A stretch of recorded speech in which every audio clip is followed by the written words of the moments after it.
This is Pat McDonald, your host for Vote for Vermont, where our tagline is listening beyond the sound bites. Ben Kinsley is here with me, co-producer and co-host, and joining us tonight is Tom Golonka. Tom, how are you? Most of you know him from Montpelier City Council. And I've been off for a year, so it's been over a year and a half that I haven't been on the council. But we remember Tom. And Tom's here as his capacity as chair for the Central Vermont Public Safety Authority, and the executive director for that authority is also with us, Paco Almond. How are you, Paco?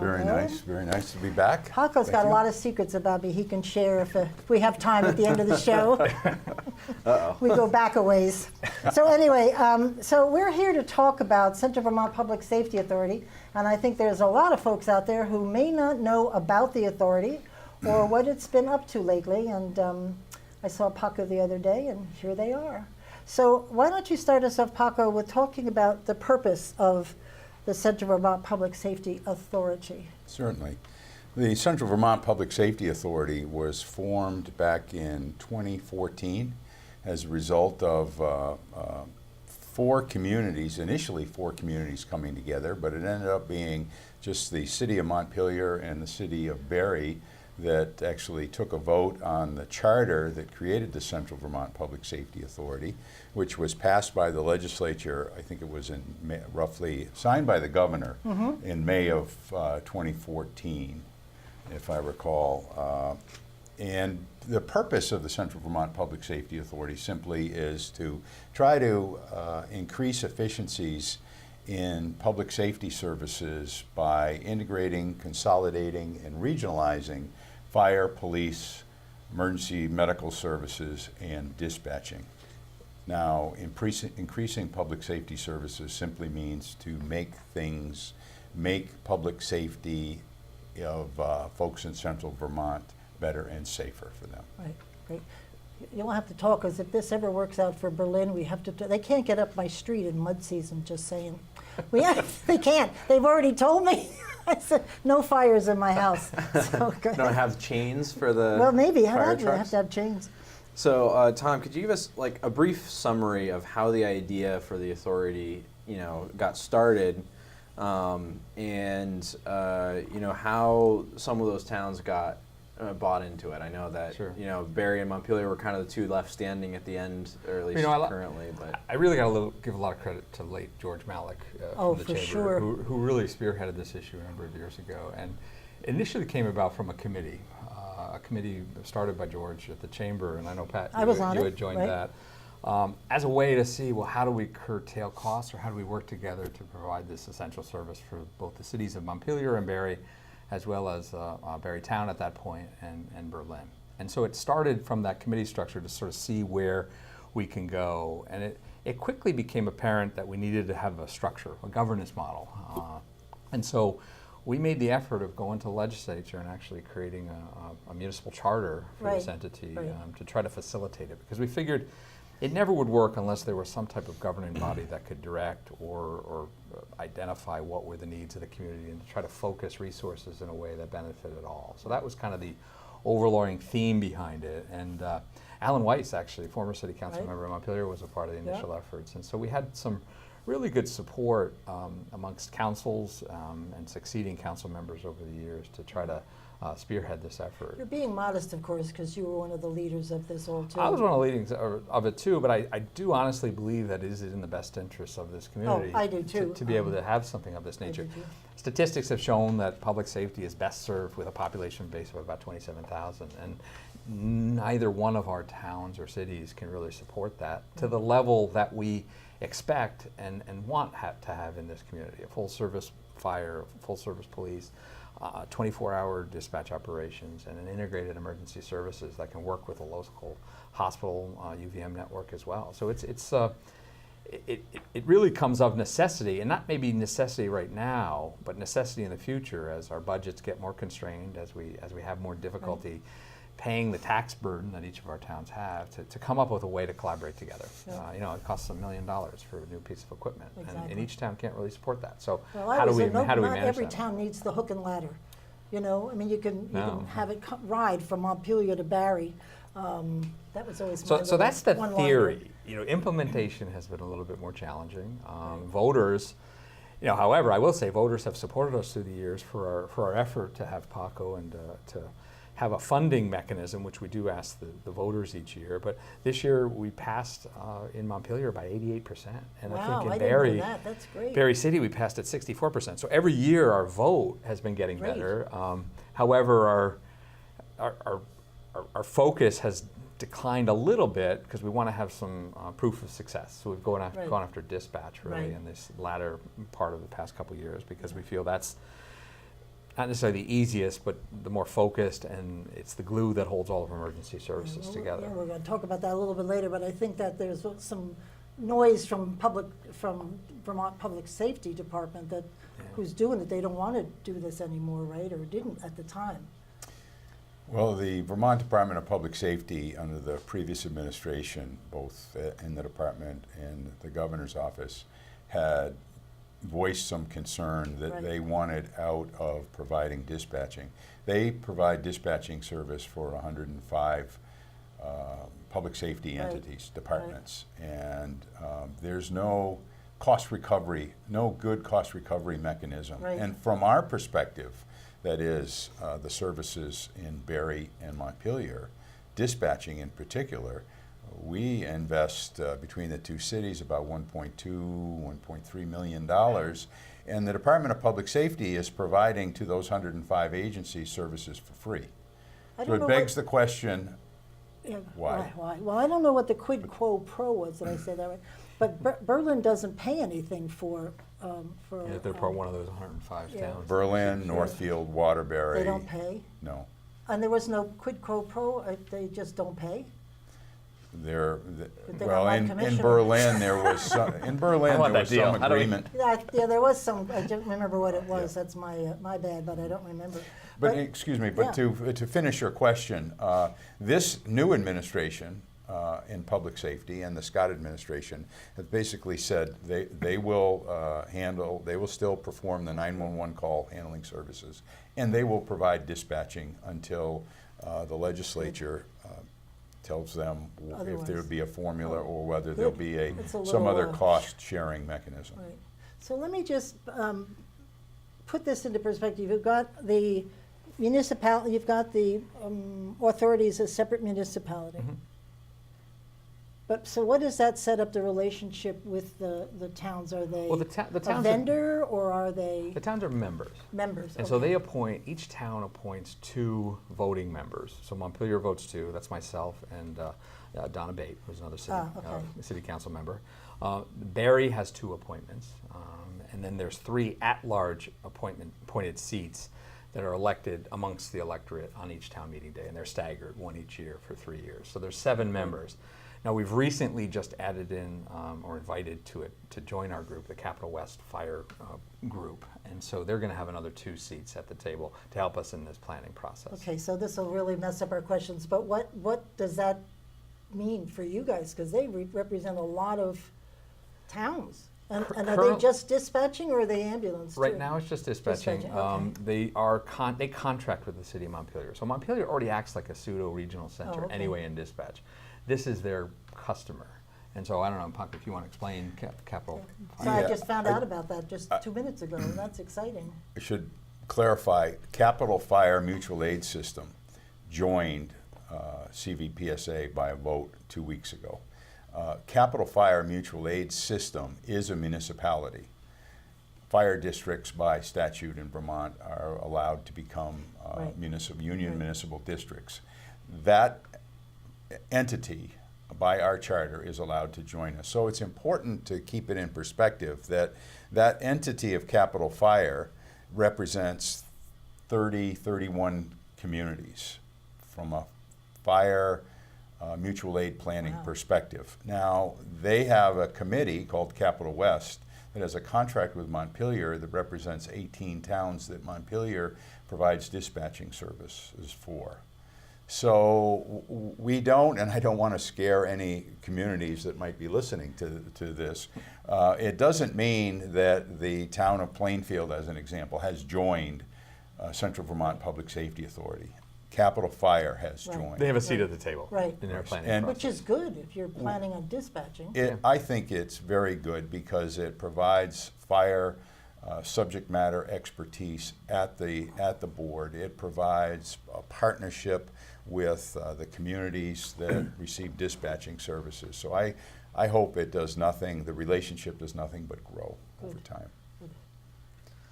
And Paco, could you talk to us a little bit about why you chose to take on this project? This is clearly... You remind me, I forgot to ask them to talk about themselves. I know. So, yeah. Like usually we start the show by asking people to talk a little bit about themselves. What attracted you to this as a career option, as well as like something to take on? And clearly there's a lot of work to do to overcome that inertia to get it going.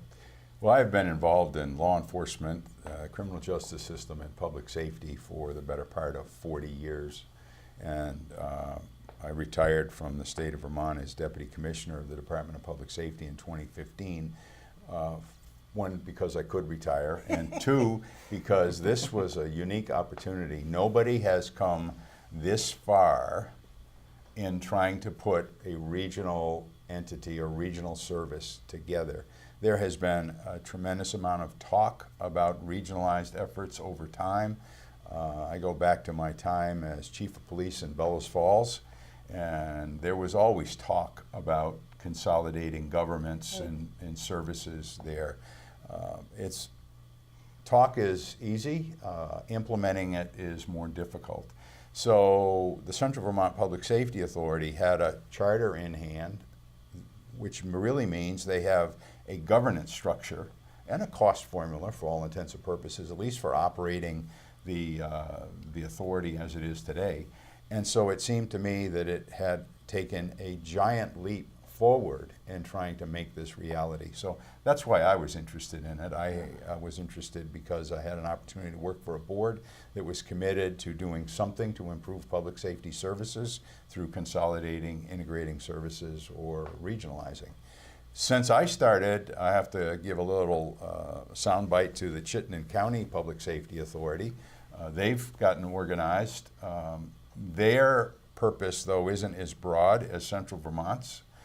They're just focusing on dispatching, and they're trying to create a regional dispatch center in Chittenden County. And they've made some great strides. They may pass us in time. Time will tell. Well, not excellent, but good that you got that model. Well, whatever works. it is excellent that model, that governance model over public safety services is getting a little bit of push and momentum, if you will. So what's sort of slowing you down? I mean, you said you wish you would go on faster. What's the... Change is never easy, particularly when it's not broken. You know, most times change occur from necessity, whether, you know, councils will cut budgets and they force you to make change. Right now we're in a unique situation where Montpelier has an excellent dispatch operation, and they already provide a regional entity to some extent through their capital fire relationship.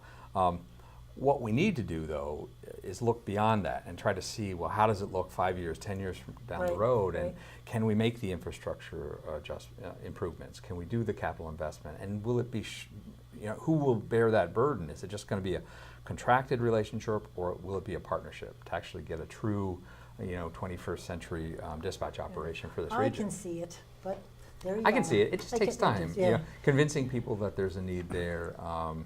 You know, getting the right players at the table, working through the plan, and having some goals set through the years has been our priorities. And it's taken more time than I would have hoped, but I'm still optimistic that we're moving in the right direction. So when I was involved a few years back, we used to talk about the Chittenden County water system. They asked, where's a model in Vermont? Well, there wasn't any model. But we had the guy come in from the Chittenden County water system, if that's the right word, and that worked beautifully. Same thing, all the towns were involved in was a water system, it was an authority, and it worked great. And we just thought, but some people just couldn't see how you could switch them, you know, from water to public safety, but it's a great the same model. General concept, because your intermunicipal arrangements, you know, between water versus public safety, and it's a model that does work. It's not exactly the same because they're more a la carte pricing in regards to either service or the water itself. But it is comparable. And it's sort of like county government, right? I mean, Yes. we go down to Gettysburg, Pennsylvania, and that whole place is county, and it's the county public safety and county water and county. There's a reason for that. I go back to my idea that you can't really support this unless you have a population base Right, and right. to support it financially. And unfortunately, it's getting more and more expensive, particularly with technology upgrades and potential needs that are staring us in the face over the Right. next 5 years. How are we going to do it? I don't think Montpelier can do it alone.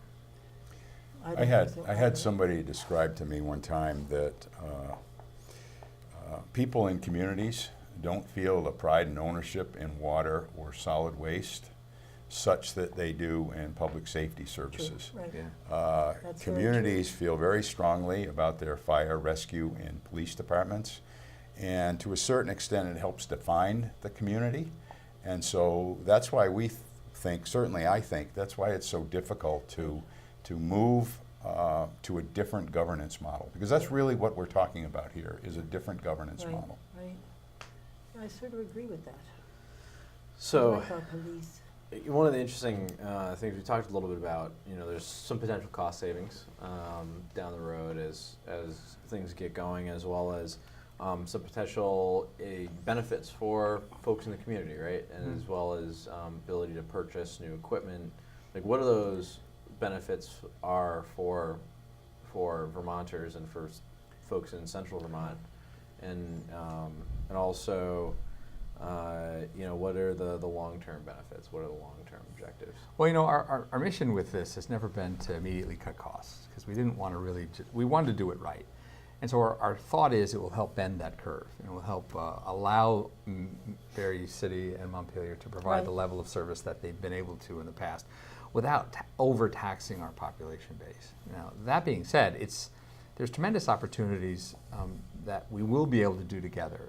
And I believe it's through technology upgrades, it's through the ability to have a better staffing model, so we can have 24/7 coverage versus Right, having, right. if you go to the different dispatch operations centers nowadays, there may be one person on overnight. And then what happens If you're lucky. Exactly. And what happens if that person gets sick, or if there's an Right, emergency right. that takes more than one Right. to manage? And so having 24-hour coverage with at least 2 dispatchers really requires a much more comprehensive way of looking at Which dispatch in most the towns can't future. afford, much more Individual than they've towns got can't now. afford. Montpelier can't afford it as well, Yeah, and right. Montpelier has a model that we're working with right now. Right. So I think it offers tremendous opportunity, potentially for advancement as well, opportunity tracks for employees. I think it offers an ability to really offer 21st century technology, whether it's Right. mapping software, Right. whether it's asset management software with police, fire, and emergency assets in the community, whether paramedics in different areas that we can I help always coordinate. saw the benefit to the employees in training, cross-training, yeah, cross-training. learning. I remember a bomber, Chief Bombardier. Chief Bombardier was talking about having some of the firemen act as, do some of the law enforcement, traffic control and stuff if there's an emergency, and do some cross-training. And I thought, how great is that? I mean, Well, obviously, the every- more cross-training, the more money you get. And how is that hard? Well, every budget, we've included training Right. budget items for the towns to be able to Yeah. access, and they have over the years, and Yeah. I think that's a tremendous asset that we bring to the table. I think the trouble is, we don't have a county, the guy from the county comes and tells us what his budget is every year, and we're not sure what a county does, right? I mean, they've got some roles, but we don't buy into the county. Yeah. Yeah, and it's interesting because organizations. most other states do Yeah. operate county governments, and Vermont really doesn't. Yeah. Yeah. This is efficient, much more efficient, particularly for public safety. Yeah. Yeah. I come to this from, as my role, I am a former city council member here in Montpelier. I view the role of city government is mainly for public safety. And so I came to this approach saying, well, we need to do this. It has to be the best, in order to protect our citizens. And so I think people expect that in city budgeting. And so I've stayed on this. This is the only committee I've stayed on Good after for you. I left, because I do think it has I merit. can hear the passion still. That's great after these Well, I few think years. we have an end goal. We're going to present a report in November to the Right. cities of Montpelier and Berry, basically how highlighting what we think will be in the best interests of both cities. great. How they implement it or where we go from here will be determined after that. But with our new momentum and our new membership from the Capital West group, I think we'll bring a lot of people to the table. Now, to get infrastructure done, it may cost some money that all towns may need to share in. But if you're spreading out that risk amongst 18 towns that get a direct benefit from this investment, I think it can be an easy sell going to these towns and asking the I select agree boards with to you. That's support great. us. So why dispatching? We sort of covered a little bit of it, but you've got so many places you could go. Why dispatching? What really prompted that? Well, I think dispatching is the glue, as I said before, that Right. holds all public safety Right. together. And so I think that, and also that it is more technology-based, there's fewer employees, so we can help integrate it, and it can be a sign of success for the CVPSA, so we can show that this is the Right. model. So as that shows success, well, then we can integrate maybe police, or then we can integrate emergency services or fire, and so it's the stepping stone, I think, to integrate the other services. Excellent. Are you As the Tom- only employee still? Yes. He is. Okay. Right. Yes. As Tom said, it was viewed by the board as a low-hanging fruit. Yeah. And that's important to keep in mind. I think another way of saying it is a function, a public safety function, even though it's run by the two police departments, Barre and Montpelier. But it is a function that crosses all public safety entities. And we thought and viewed it as the low-hanging fruit that might be easier to take on as the first. So are there employees in both Montpelier and Barre City focused on dispatching that would come to the authority, or you would have to hire new employees to do the dispatching? We'd or use We would use- use existing staff, Okay. but we haven't gotten to that point yet, Okay. and that's part of the planning process coming up through our November plan with the councils, Okay. to discuss Because I that. know in your website, there were a lot of questions from Bill Fraser Mhm. and also the council, and I thought maybe we could go through some of them, but I think some of the questions were geared to the employees, and, because that's, eventually, you're gonna have a full complement of employees, whether it be fire and police and, and, you know, that whole, remember all the discussions about all that? You better stay healthy, Paco. So one of the questions that Bill asked, and I thought that was a great, you gave questions and answer, the measure of success for this thing when it's done. What will you know is the success? Let's just focus on the dispatching. Well, I What think does success look like? I think success will be, and a great example is if there's an accident in Berlin. And I don't know if you want to highlight what happens today as sort of an example of how many, let's pick on Berlin. It's not just Berlin, but I'll give you an example. Paca, I think that really highlights some of the issues that are affected here in the four-town community here in regards to dispatching. So I don't know, if you highlight that, I think it really shows Right. what would be successful if this ends, this Right. type of disconnect.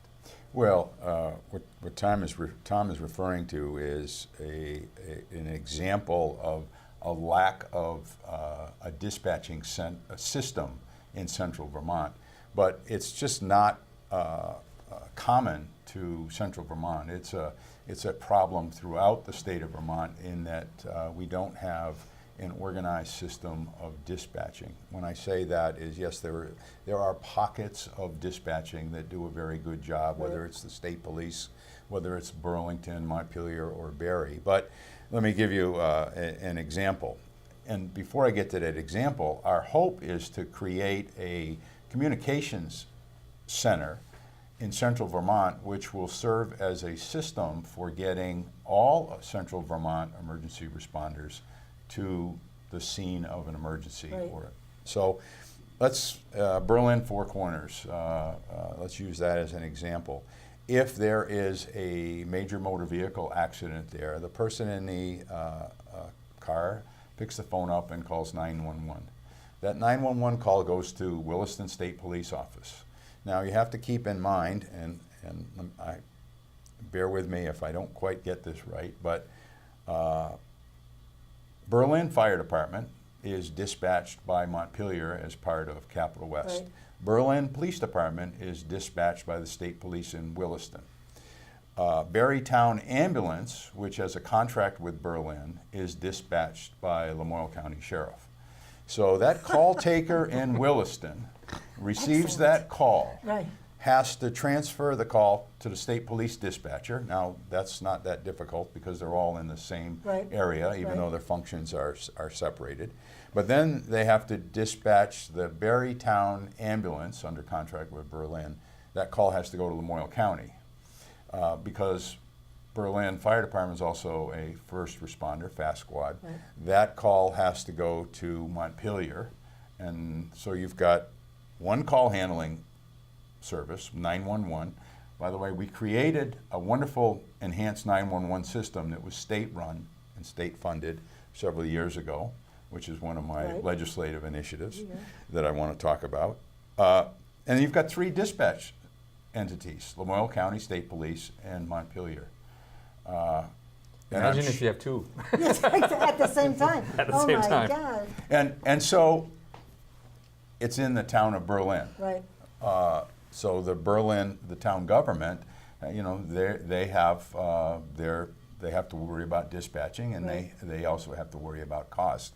But and so we can't influence Berlin necessarily. But what if it's one of our citizens in Montpelier or Right. Berry City Right. that's involved in that accident? So it does have an impact on Central Vermont For as a sure. community. Right.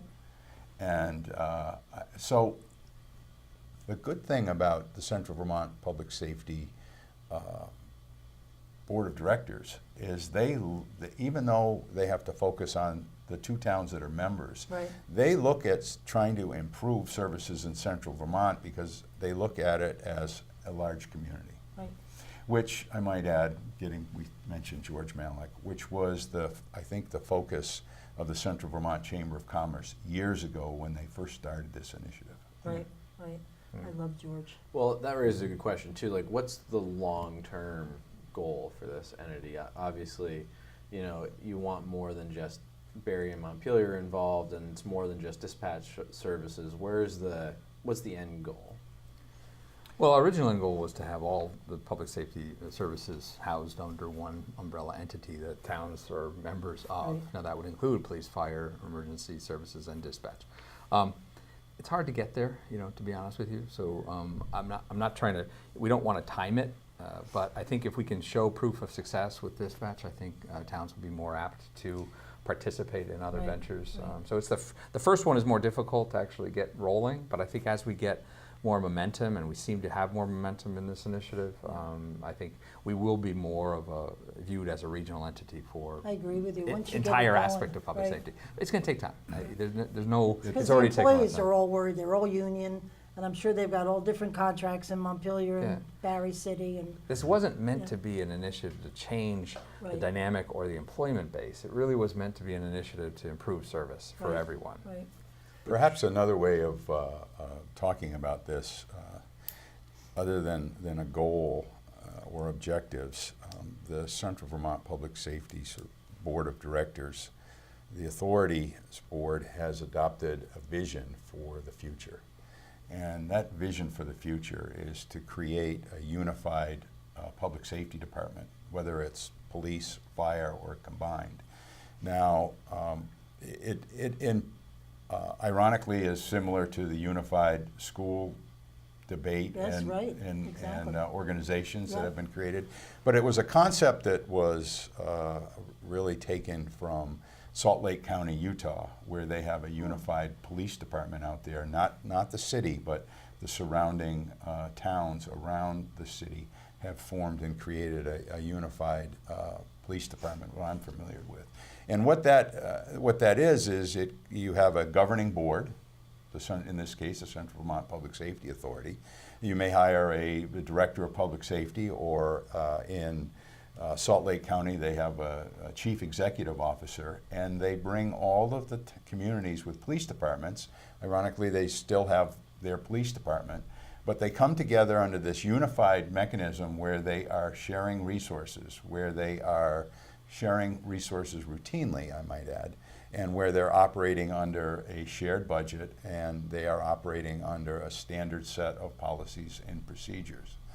We see the vision long-term as doing something like that, Right. if you will. And so you take the police departments that may be in existence today and you bring them together under this unified concept, but you don't strip them of their resources necessarily. Over time, you might look for personnel efficiencies. But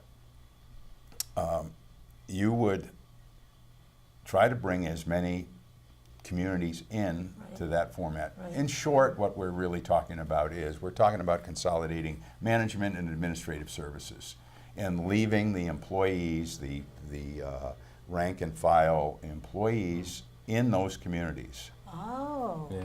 You get back to my vision of success. Huh. You know, right now, and I served on the council for 12 years, looking back and thinking about it, how much time does the city council actually spend talking about strategic vision for public safety? Because it runs very well in the Yeah, I was individual gonna towns. say 0, but that's Very little. Right. You talk about it at budget time. You may have an update now and then from the police Right. chief or the fire chief, but you really don't get into the detail work that I think needs to happen in public safety. This board is solely dedicated to public safety, and so it's a Right. great forum to vet these ideas or strategic vision or technology infrastructure improvements needed or asset mapping or whatever comes in terms Right. of public safety. We never, Bill Frazier and the city of Montpelier do a wonderful job in public safety, but the councils So are does your spread. chief. He's been on the Oh, show he does tons great. of times. He does I great. love that guy. And He's and great. my argument would be having a governance model that can complement that and Right. work better with that, I think will really Because you know complete what I that. always thought, what do they call it when Berlin asked Montpelier for help? Mutual aid. Mutual aid. But if you have this one authority, everybody in that authority is trained the same, Yeah. knows how to go to a site and work the same. And not that mutual aid, when they come to help us, they're doing something wrong, but they may be doing a different approach or they'll follow the chain of command, but it's not quite the same as being trained the same. Yeah. And I just always thought it was a benefit for me and my house when it was burning and they can't get up the street.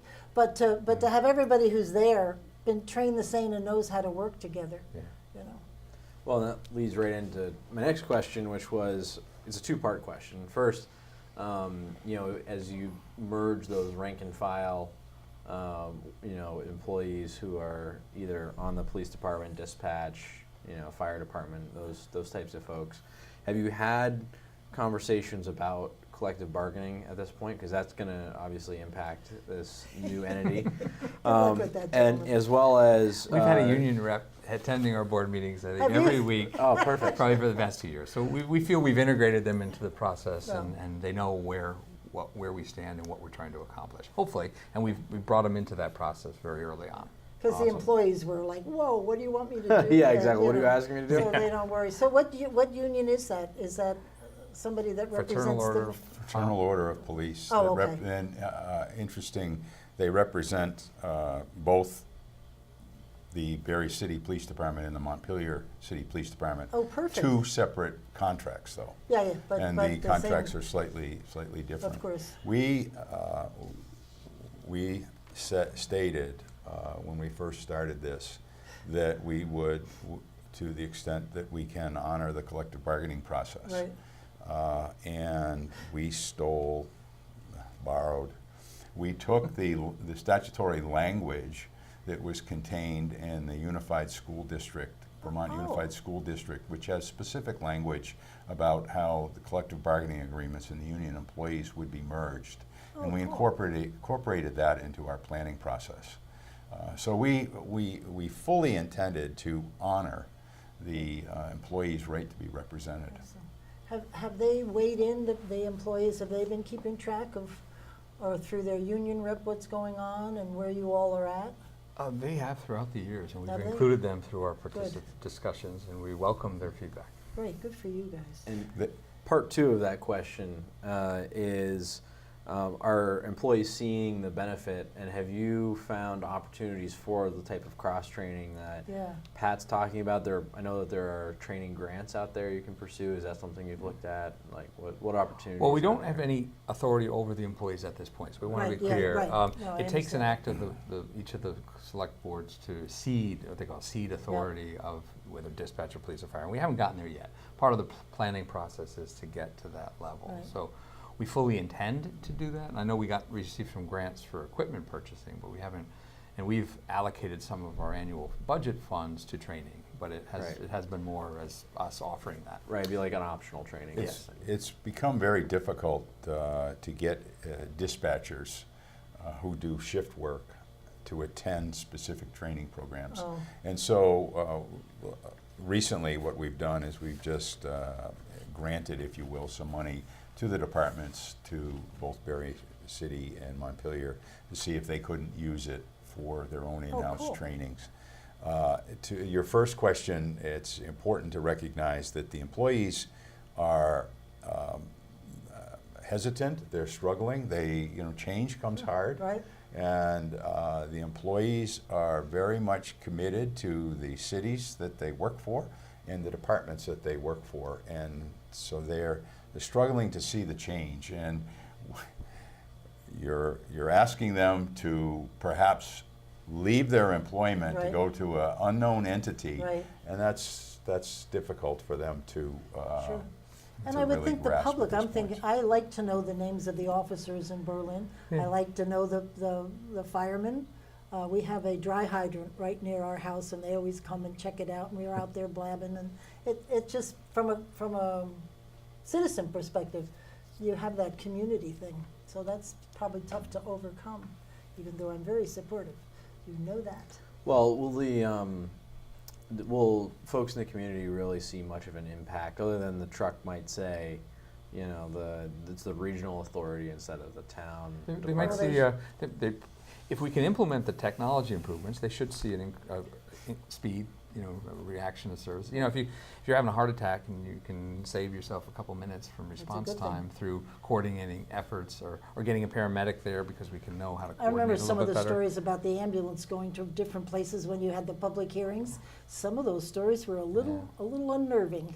If there's so I think there's a lot of collective benefits that you may not see immediately, but I think in an emergency you want to see them. Right. So you don't want to see it lacking in the case of emergency. So I think we're trying to be proactive and address these. So we can feel that our public safety service is going to last for the next 100 years in this form. Do you think there'll be cost savings? I'm assuming that's or at least cost containment when going forward. I would say cost containment. Technology is expensive, and so. And so is that hook and ladder. Hook and ladder trucks are expensive. Ambulances are expensive. Paramedics are expensive. So. But that's a big thing now. Almost all of more paramedics than that are on the ambulance and stuff with higher levels of training. Is it not? Yeah, and it's the first line. It's the first line of defense before you go to the hospital. Right. And so integrating work and coordinating with the hospitals is important too in the future. So to do it right, it's going to cost money. So I don't want to say we're saving money, because if you save money, are we just cutting? That's a misnomer. The legislature says that all the time. It's cost containment. It's cost containment. I think if we can Which means the increases won't rise as much as they have, right? Bending the cost curve. Exactly. Bending the cost curve. They always say savings, but that's not quite what they mean. Yeah, exactly. If we can get better services for the same amount of money, I think it's a win. Right. Wasn't there a report early on that sort of didn't help? Was there a report that on the cost containment? But that whoever did the report wasn't. Well, it depends how you implement it. If you build a shiny new building on the hill and you have to absorb $10 million in infrastructure costs, it's going to be hard to save money. Right. But if you integrate the existing services and use what you've got, and upgrade over time, and if you integrate over time, I think it can yield tremendous value for all communities involved. Excellent. And what is the funding mechanism currently? Your own municipality, do you have the authority to tax as a municipality, or do you go through the towns? We go through the towns, and so but we're not on the town budget. We have our own vote. So there's a separate vote in Berry and Montpelier, and it's a collective vote. So they add up how many yes votes in both combined Berry City and Montpelier, and if it's over 50%, we win. So that's it's not just. interesting. Now it's been successful in every town every year, so knock on wood, Yeah, you know, right. and it's been increasing. So I think we're getting the message across, but it is a collective vote. The towns could withdraw. There is a withdrawal provision, and so we do need to prove value, and Yeah. that's part of the reason for this year is to provide them concrete, 4 items that we're trying to accomplish over the next year. One of which is getting a new member, which with this Capital West we've accomplished that. Great. Second idea is to come up with a technology infrastructure improvement plan, which we're accomplishing for a simulcast system.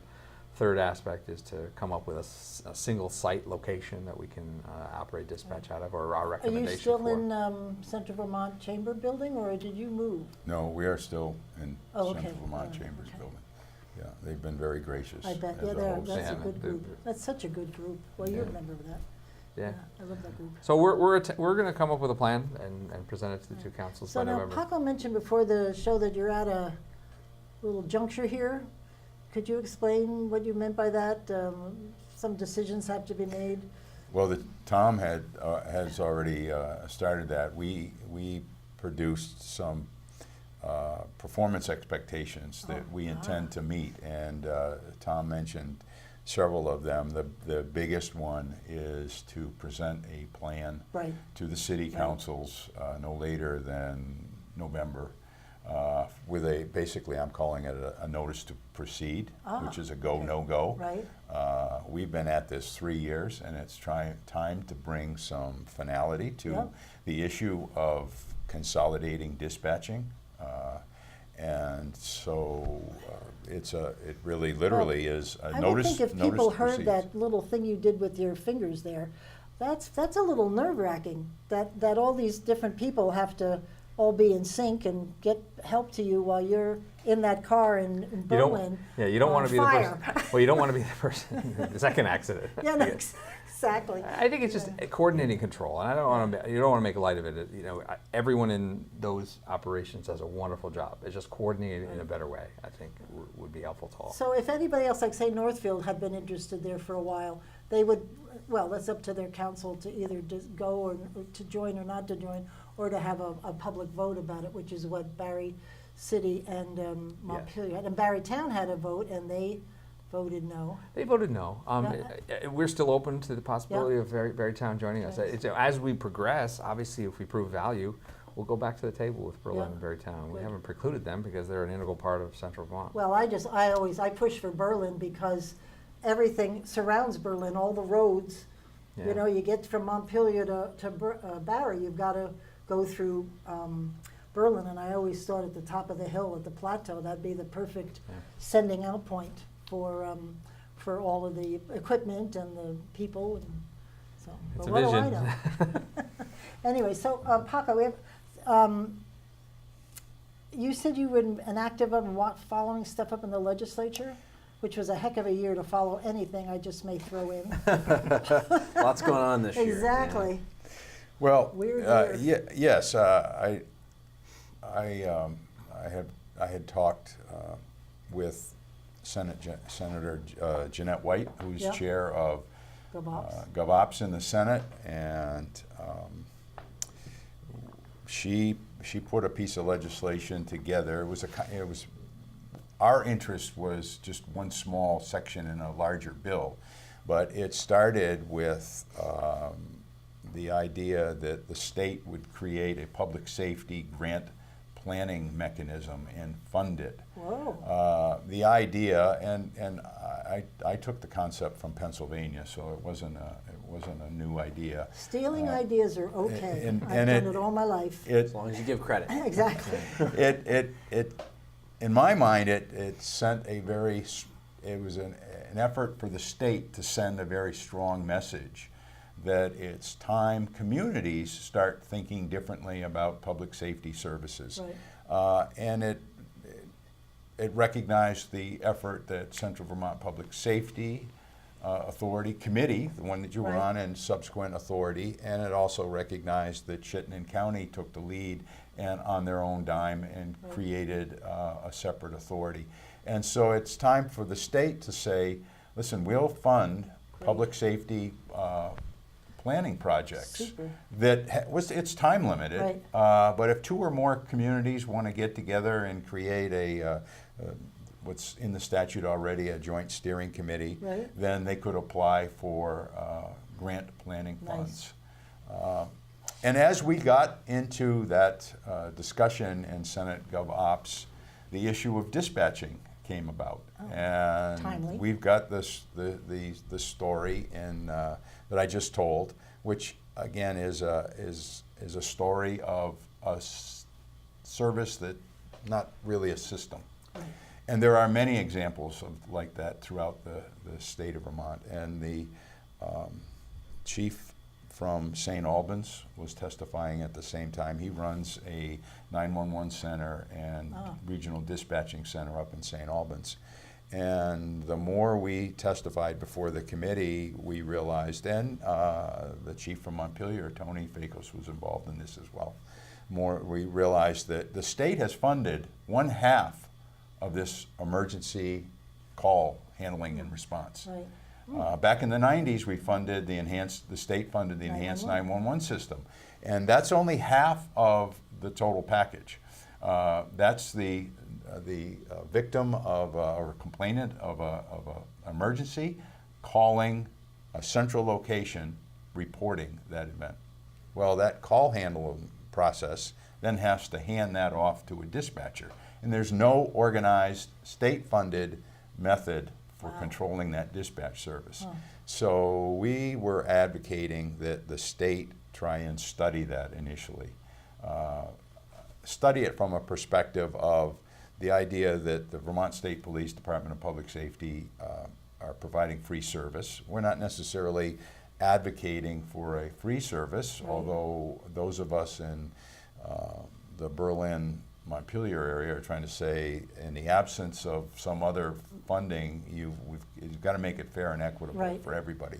But what we're really advocating for is somebody at the state level to try to study dispatching as a service delivery model and come up with a statewide dispatching service. Great. So others can just follow suit. So we hope that at the start of this next biennium, I hope that we can resurrect those 2 initiatives and maybe get some traction in the legislature. Do you meet with Commissioner Anderson at all? Is he on board with all of this? He is. Yeah, we had him on the show recently. He's a great guy, just very forward-thinking and. He is. Yeah, ask him what he thinks, and he will tell you. I like that. That's good. Are there any other regional dispatch authorities that are, kind of moving from a proof of concept phase, or are there any that are progressing to the point of, Chittenden or Washington County? Well, the one in New Hampshire, that's fire. Oh.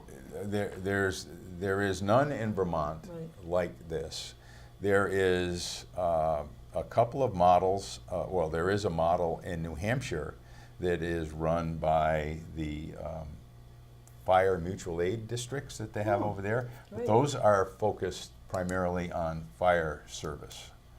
And Massachusetts has done a lot of work in trying to create regional centers, both 911 call handling centers and dispatching. But there is no independent governance structure such that we have. There are independent policy boards that are created to help manage those services, but in Massachusetts, they all seem to be tied to existing municipal or county entities, whether they're the sheriff's departments in Massachusetts or police departments that regionalize. Right. But they have a policy board that guides the service delivery in Massachusetts. Now, the sheriffs are county, right? They're organized by county. So that's one sort of small example. I sit here laughing because in Barry, that never got accepted, and I don't understand why. But anyway, that's interesting. I'll have to go check that out. Goodness. So what else do we need to know from you two about this exciting event? Do you get out and talk to people much? Do you have public hearings so that we can check out what's going on? We just had 2 listening sessions. Oh, did you? We had one in Berry City, and we followed up a week later with one in Montpelier. Great. And attendance was minimal, Yeah, very minimal. yeah. That was one of our other deliverables to the city councils due this Reach fall, out. was to hold at least 2 and then hold a combined joint council meeting to Yeah. talk about the council's ideas for regionalization. So we have held 2 listening sessions. Because the attendance was so small, we are giving some thought to trying to organize another one or Right. something differently. Okay. Maybe as our planning gets a little more refined. Feed them, they'll come. Is it? Yeah, provide food. Provide food, they'll be Yeah, there. that's the way to get people to show up. So who would do the training? Have you talked to the Pittsford? And they would Right do the now, training for this. we're looking to contract it out Oh, to okay. national organizations that specialize in training. Yeah. We've been in touch with an organization called APCO, which is Public Safety Communications Organization. Great. As a matter of fact, the communications manager or supervisor for Montpelier is heavily involved in that organization Oh, and excellent. has a lot of knowledge about the training. So I think it's just great because Tony Fakos, this is a very small, they have that team 2, they call it, where all the different people from social services, from other and law enforcement entities, they get trained how to deal with certain issues as they happen, particularly with Yeah. mental health. And so if all of these people are trained the same, and now with all the opioid, that's going to be another whole level of training. We've been doing a lot of work on the opioid, and Tony was in here the other day talking about how the role of police have changed Yeah. for all this. So that's going to be considered too. I think it's a great project, and I hope we get this video out and people will realize that it's a good thing to do. Yeah, I do want to say Tony and Tim, both Yeah. both have chiefs, have been excellent supporters and Right. help us understand what will work, what won't work, and so Great. we're really grateful for their support over the past couple of years, as well as the city managers, both Steve McKenzie. Yeah, and well, Bill they're Fraser. very forward thinking, all of those But they are. guys. They're looking at how They're great. we can help and how Yeah. we can work together Yeah. in making this successful. And I think the big issue was I don't want to lose my job back when we first started talking about this. But you're pretty much sure everybody will have a job. Certainly over time you might do some through vacancies or, that's what happens in an organization. But I think people were very concerned about their jobs. But I Well- think we could use all hands on deck. that was one of the principles that Right. the authorities board adopted, was that everybody would have a job and that any Right. staffing changes would occur through attrition. Yeah, and that just makes everybody feel better and work and gets their overtime. buy-in. Do you have any questions for this? It's pretty It's fascinating. a cool right? concept. Yeah. It really is. I have one other comment I'd like to make that sure. I think will continue to drive communities to look for other ways of delivering public safety service. And I'll speak specifically towards policing right now, although about a year and a half ago I met with, I attended, one of the first things I did, I attended a Capital Fire Mutual Aid annual meeting, and somebody asked, I think it was Chief Fakos asked, what are their biggest issues for them Right. collectively in the fire service? And they overwhelmingly said technology and retention and turnover of volunteers. Right. Right now, I believe that there is a problem with turnover specifically in the police departments. Right. But it's also a problem in Vermont with lack of workforce. The unemployment rate, and I may not get this completely right, but I believe the national unemployment rate is somewhere in the vicinity of 3.6%. Right. The unemployment rate in Vermont is somewhere in the area of 2.8. Don't hold me specifically, but Vermont is a lower unemployment rate than nationally. And so that's creating a void, workforce void collectively across all industries, and we're really starting to see it in police departments. Where Is are the available- police going who are leaving? Are they going to a private entity, or they're just giving it up? A lot of that, well, some of them are giving it up, and a lot of them are jumping from department to department. Oh, well. And there's just not a strong pool of candidates. There's not a strong pool of candidates, I think, for the workforce generally Right. in Vermont. So I believe that retention and recruitment for employees is a Yes. problem that is being manifested in police departments. Well, we have heard this from mental health. Mary Moulton's been here. She said they're having terrible trouble finding candidates and having them stay because they're jumping from, it's about making more money, obviously. And I didn't hear that about the police. That's sort of sad. Well, So- it does make sense, and I think you hit the nail on the head. You know, it's about workforce development. It's about workforce recruitment. Right. You know, Vermont's unemployment rate is 2.4%. It's been there for almost 5 years. Yep. You know, and 5 years ago, the national unemployment rate was 7.5%. So it's come down significantly, but Vermont's been low, and it's been low for quite a while. And that creates that type of workforce shortage that And you're we're talking older, about. and people like me are not looking for work. So Yeah, exactly. So it's and everyone's across multiple industries is feeling it, particularly in public sector. yeah, They're it's feeling really it. sad. Well, gentlemen, thank you very much. I appreciate Thank your you, Pat. coming on. We'll It's get great. this out there and get Thank these you, people Pat. to shape up. It's a good Thank thing. you so much. Isn't Nice it to meet you. interesting? It's a really interesting concept. It really is. Too bad you don't know somebody from a county outside the state to bring them in and talk about how great it works, like Gettysburg. They love it down there. It's all county. Hire them up here. Good place to come in the summer or the fall. Anyway, thanks for listening in. Pay attention to what's happening here. It's a really interesting concept. We'll see you next week. And in the meantime, keep listening beyond the sound bites.